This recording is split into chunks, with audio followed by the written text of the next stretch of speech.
அவர் பெயரை கேட்டாலே வந்திடும் நெஞ்சினில் தெம்பு. பெருப்பாறை போலே உன் பாதை மேலே, பெருப்பாறை போலே உன் பாதை மேலே, ஒரு கோடி தடை கற்கள் கிடந்தாலும் கிடக்கட்டும் நெம்பு, நெம்படா நெம்பு. தந்தை பெரியாரின் கைத்தடியை கொண்டு நெம்பு, நெம்படா நெம்பு என்று ஊரெல்லாம் உலகெல்லாம் பொழித்திடும் மணி எங்கள் வீரமணி, தலைவர் வீரமணி. ஓயாமல் உறங்காமல் உழைக்கும் மணி எங்கள் வீரமணி, தலைவர் வீரமணி.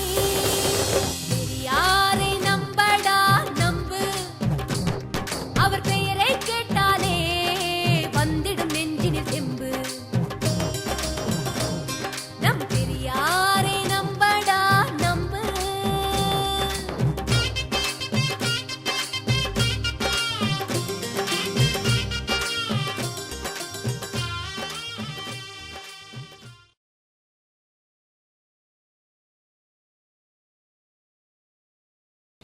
இப்பொழுது நூலினுடைய தொகுப்பாசிரியரும் தமிழர் தலைவருமான ஐயா வீரமணி அவர்கள் 8:20 மணி வரையில் நமக்கு சொற்பொழிவாற்றுவார்கள். மிகுந்த மகிழ்ச்சியோடு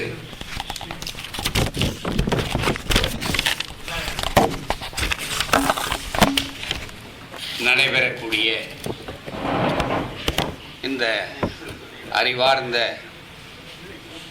அறிவுப்பணி சிறந்த ஆவணப்படுத்தப்படக்கூடிய ஒரு வரலாற்று முக்கியத்துவம் வாய்ந்த இந்த நாட்டினுடைய பதிவுகளிலே மிக முக்கியமாக கருதப்பட வேண்டிய ஒரு பதிவாக சிங்கப்பூரில் மலையா சிங்கப்பூரில் பெரியார் என்ற சிறப்பான இந்த நூல் வெளியீட்டு விழா நிகழ்ச்சிக்கு தலைமையேற்றிருக்கக்கூடிய அன்பிற்கும் பாராட்டுதலுக்கும் உரிய சிங்கப்பூர் சமூக சேவை மன்றத்தினுடைய தலைவர் மாண்புமிகு அருமை சகோதரர் கலைச்செல்வம் அவர்களே, இந்த நிகழ்ச்சியிலே சிறப்பாக நம் அனைவரையும் வரவேற்றும் இந்த சமூக சேவை மன்றத்தினுடைய நூல் வெளியீட்டு அறிவு பணியிலே தம் அமைப்பை இணைத்து கொண்டும் இருக்கக்கூடிய கவிமாலையினுடைய பொறுப்பாளர்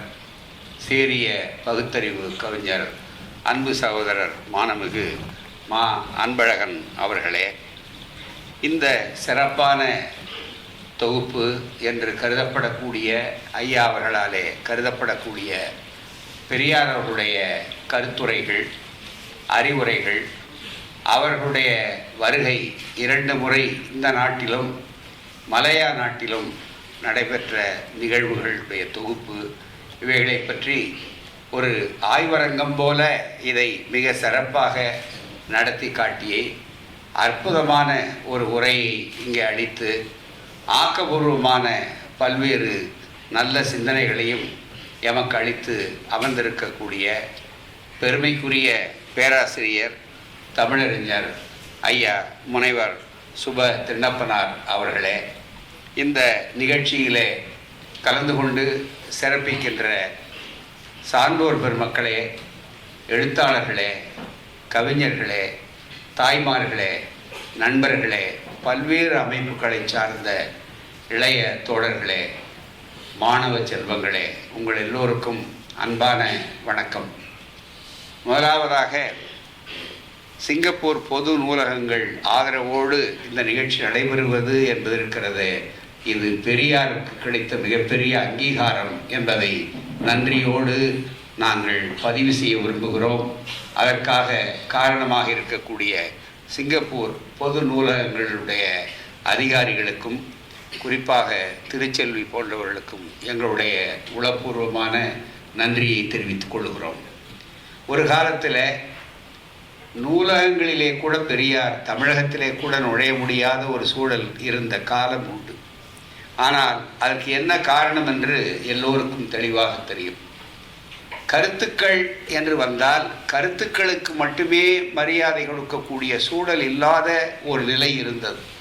ஆனால் இன்றைக்கு எந்த கருத்துக்களாக இருந்தாலும் அவைகள் இடம்பெறக்கூடிய ஒரு இடம் இருக்கிறது என்றால் அது பள்ளிகளை விட கல்லூரிகளை விட மிக முக்கியமான பொது இடங்களாக இருக்கக்கூடிய நூலகங்கள் தான் என்ற அந்த பெருமை எல்லா இடங்களுக்கும் இன்றைக்கு பரவி இருக்கிறது. அந்த வகையில் இந்த நூலகம் அதனுடைய சிறப்பாக இந்த நிகழ்வு நடத்துவதற்கு ஒத்துழைப்பு தந்தமைக்காகவும் அதை ஏற்பாடு செய்திருக்கிற சிங்கப்பூர் சமூக சேவை மன்றம், கவிமாலை ஆகியவர்களுக்கு அந்த நூலை தொகுத்தவன் என்ற முறையிலும் பெரியாருடைய தொண்டர்களுக்கு தொண்டன் என்ற அந்த உரிமையிலும் மீண்டும் எங்களுடைய மகிழ்ச்சி கலந்த நன்றியை தெரிவித்துக் கொள்கிறோம். ஐயா மிக அற்புதமாக இங்கே வரவேற்புரையிலும் மா அன்பழகன் அவர்கள் சிறப்பாக இந்த நூலிலே இருக்கிற பிழிவை எடுத்து சொன்னார்கள். அதற்கடுத்த நூலை ஆய்வு செய்யக்கூடிய முறையிலே ஒரு ஆய்வாளர் என்ற பார்வையோடு மிக அருமையாக பேராசிரியர் அவர்கள் இங்கே எடுத்து சொன்னார்கள். அவர்கள் சொன்னபோது அவர்களுக்கே உரிய முறையிலே சொன்னார்கள், இது ஒரு பகுதியிலே தொகுப்பு நூலாக இருக்கிறது, இன்னொரு பகுதியாக இன்னொரு கோணத்திலே பார்த்தால் பகுப்பு நூலாகவும் இருக்கிறது என்று சொன்னார்கள். நான் அவர்கள் அனுமதியோடு ஒன்றை சேர்த்து கொள்ள விரும்புகிறேன். எங்களை போன்ற பெரியார் பெருந்தொண்டர்களுக்கு, இளைய தலைமுறைக்கு இது வகுப்பு நூலாகவும் அமையும் என்பதுதான் மிக முக்கியமானது. என்றால் பல நேரங்களிலே இத்தகைய வகுப்புகள் தேவை. பேரறிஞர் அண்ணா அவர்கள் படிக்காத பெரியாரை, படிக்காத என்பதை அடைப்புக்குறிகளிலே போடுகிறார். பெரியார் அளவுக்கு படித்த தலைவர்களே இல்லை என்பது பெரியாரை நன்கு அறிந்தவர்கள் அறிவார்கள். வாழ்நாள் முழுவதும் படித்தார், கடைசி வரையிலே படித்தார். இன்னும் கேட்டால் ஓய்வு நேரத்தில் ஐயா அவர்கள் படுக்கையிலே அமர்ந்திருக்கிற போது கூட அவர்கள் எதை புரட்டி கொண்டிருப்பார்கள் என்றால் 2 நூல்கள் ரொம்ப மிக முக்கியமானது. பல பேருக்கு அருகிலே இருக்கிற எங்களுக்கெல்லாம் அந்த வாய்ப்பு கிடைத்தது பார்க்க. ஒன்று தமிழ் பேரகராதி, இன்னொன்று அபிதான சிந்தாமணி. சிங்காரவேலர் முதலாக தமிழ் களஞ்சியம் என்று ஒரு தனி மனிதர் செய்த மிகப்பெரிய சாதனை என்றால் புலவர் சிங்காரவேலர் அவர்களுடைய சாதனை தான் தமிழிலேயே மிகப்பெரியது. ஜான்சன் தன்னுடைய அகராதியை போடுவதற்கு எவ்வளவு சிரமப்பட்டாரோ, எவ்வளவு தொல்லைப்பட்டாரோ அதை விட அதிகமாக துவைத்து வைத்து விட்டு பல ஆண்டுகள் சங்கடப்பட்டிருக்கிறார்.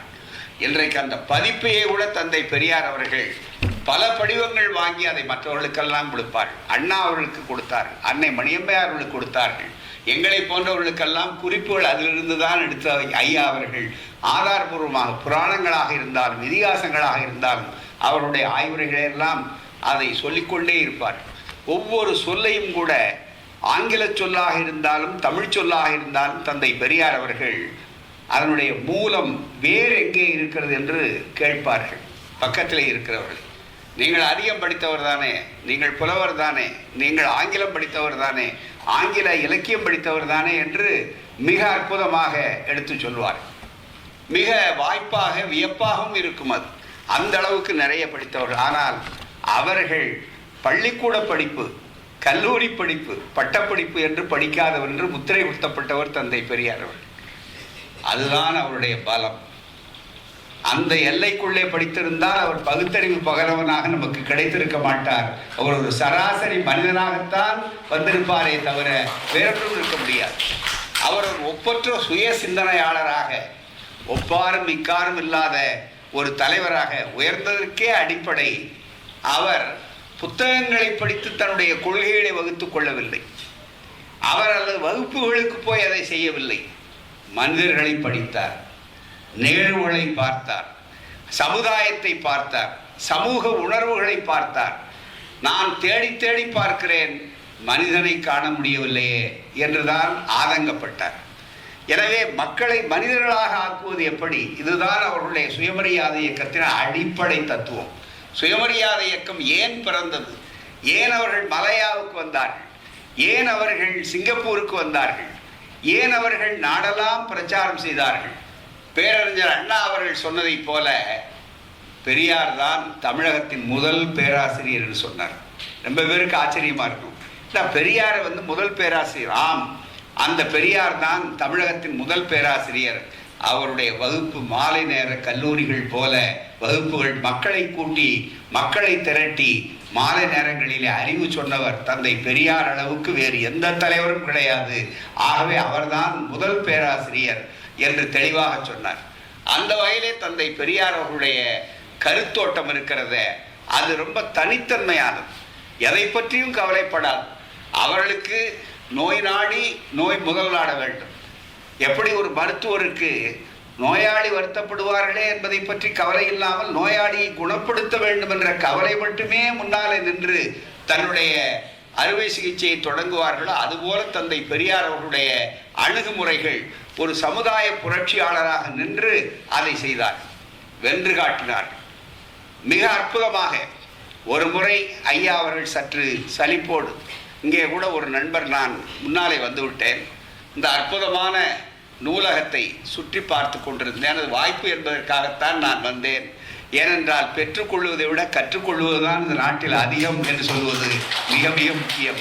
அந்த வகையில் இங்கு பார்த்தபோது ஒரு நண்பர் வந்து உரையாடி கொண்டிருந்தார். இங்கே அமர்ந்திருப்பார் நினைக்கிறேன். அந்த நண்பர் கேட்டார், என்னையா எனக்கு ஒரு கேள்வி உங்களிடத்தில் கேட்க வேண்டும் நினைத்தேன்.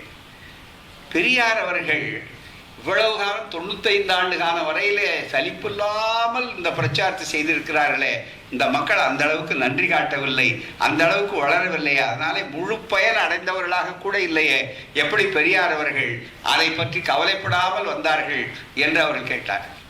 நான் நூலகமாக இருந்த நேரத்தில் மற்றவர்கள் படித்து கொண்டிருந்தார்கள். அங்கு ரொம்ப நேரம் பேசிக்கொண்டிருப்பது முறையல்ல, சட்ட விதிகளுக்கும் அது புறம்பானது என்பதற்காக நான் மெதுவாக எடுத்து சொல்லிவிட்டு, இந்த கேள்விக்கு நான் உங்களுக்கு உரையிலேயே பதில் சொல்லுகிறேன் என்று தெளிவாக்குகிறேன் என்று சொன்னேன். வேறொன்றும் இல்லை, ஐயா அவர்களுக்கு இந்த சலிப்பு எப்போதுமே வந்ததில்லை. ஒரே ஒரு முறை தான் நமக்கு தெரிய எழுத்தில் அவர்கள் காட்டியிருக்கிறார். அவருடைய பிறந்தநாள் விழாவிலே ஏதோ ஒரு சங்கடத்தில் ஒரு வரி எழுதுகிறார், எனக்கு கூட அடிக்கடி இப்போது சலிப்பு வருகிறது என்று எழுதி. அண்ணா அவர்கள் உடல்நலக் குறைவாக மருத்துவமனைக்கு அமெரிக்காவிற்கே சென்று சிகிச்சை பெற்று கொண்டிருந்த அந்த காலகட்டம். அவரை வழி அனுப்பி வைத்துவிட்டு அடுத்து மலர், செப்டம்பரிலே பெரியார் அவர்களுடைய பிறந்தநாள் விழாவை ஒட்டி போடப்பட்ட மலருக்கு எழுதிய செய்தியிலே இதை குறிப்பிட்டார். நான் அண்ணா அவர்களுக்கு அவர்கள் அறுவை சிகிச்சை முடிந்து ஓய்வெடுத்து கொண்டிருக்கிறார்.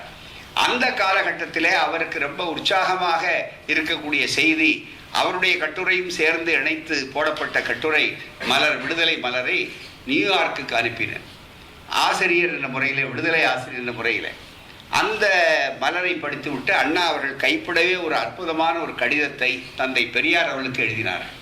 அது ஒரு இலக்கிய வாடை உள்ள, இலக்கிய மனம் வீசக்கூடிய ஒரு அற்புதமான கடிதம். அது அந்த கடிதத்தில் எழுதியிருந்தார், அன்புள்ள பெரியார் அவர்களுக்கு நான் வீரமணி அவர்கள் அனுப்பிய விடுதலை மலரை பார்த்தேன், படித்தேன். அதில் உங்களுடைய கட்டுரை ஒன்று இருந்தது, உங்களுடைய அறிக்கை. அதில் கொஞ்சம் சலிப்போடு நீங்கள் எழுதியிருந்ததை பார்த்தேன். எனக்கு நீங்கள் எந்த காரணத்தை முன்னிட்டும் சலிப்போ சங்கடமோ கொள்ள வேண்டிய அவசியமில்லை. நான் உலக வரலாற்றை முழுமையாக படித்தவன். உலக வரலாற்றிலேயே ஒரு தலைவர், ஒரு சிந்தனையாளர் தன்னுடைய வாழ்நாளிலேயே தான் பெற்ற வெற்றி கனியை அனுபவித்தவர், சுவைத்தவர் என்றால் அது உங்களை தவிர வேறு எவரும் கிடையாது. ஆகவே நீங்கள் சலிப்போ சங்கடமோ கொள்ள வேண்டிய அவசியமே இல்லை, நாங்களெல்லாம் இருக்கிற உற்சாகத்தோடு இருக்கிறோம் என்று அவர்கள் சொன்ன உடனே ஐயா அவர்கள் அதை